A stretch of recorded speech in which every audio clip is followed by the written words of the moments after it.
The water was already climbing the weathered wooden planks when the first scream cut through the fog-heavy air of the harbor. It wasn't loud at first, just raw. At the far edge of the pier sat Hannah Moore, trapped in a wheelchair, frozen in place as dark water crept closer with every passing second.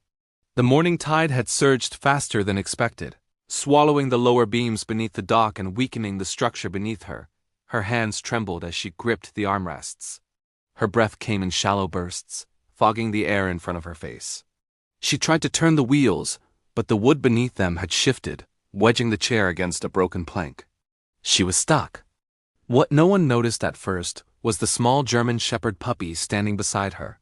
His name was Ridge. He was barely 3 months old, too young to understand tides or danger, but his body was rigid. Ears lifted, eyes locked on Hannah with a focus far beyond his fragile size.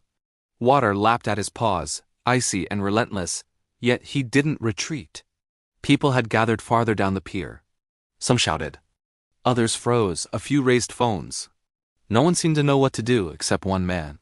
From the edge of the harbor parking lot stood Aaron Blake, a former Navy rescue specialist on leave, watching the scene unfold. He hadn't planned to stop at the docks that morning. Something about the fog had drawn him there, the quiet before the day fully woke. And then he heard the scream. Aaron's body reacted before his thoughts did. He scanned the structure, the water, the distance. The pier wasn't collapsing, but it was losing strength fast. Then he saw the puppy. Ridge tugged at Hannah's sleeve once, then again, whining softly. When she didn't move, he turned and ran a few steps toward Aaron, then stopped and looked back, eyes wide, pleading. Aaron exhaled slowly. That was enough.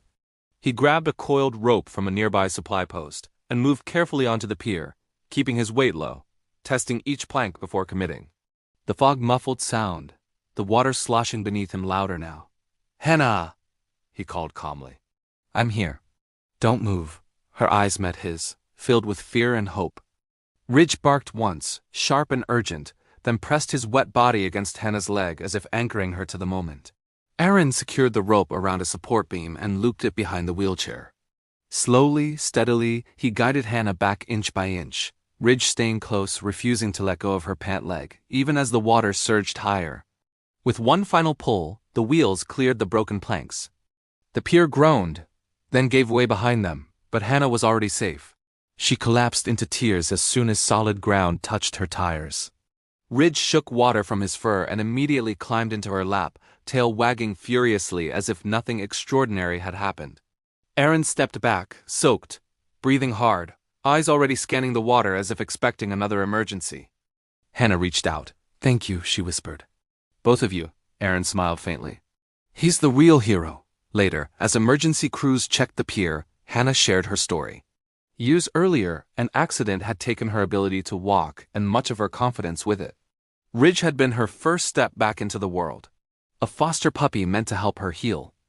I didn't rescue him, she said softly. He rescued me.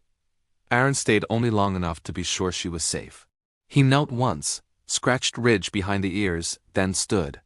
As he walked away, Hannah called after him. Will I see you again? He paused. If I'm needed. Spring came early that year.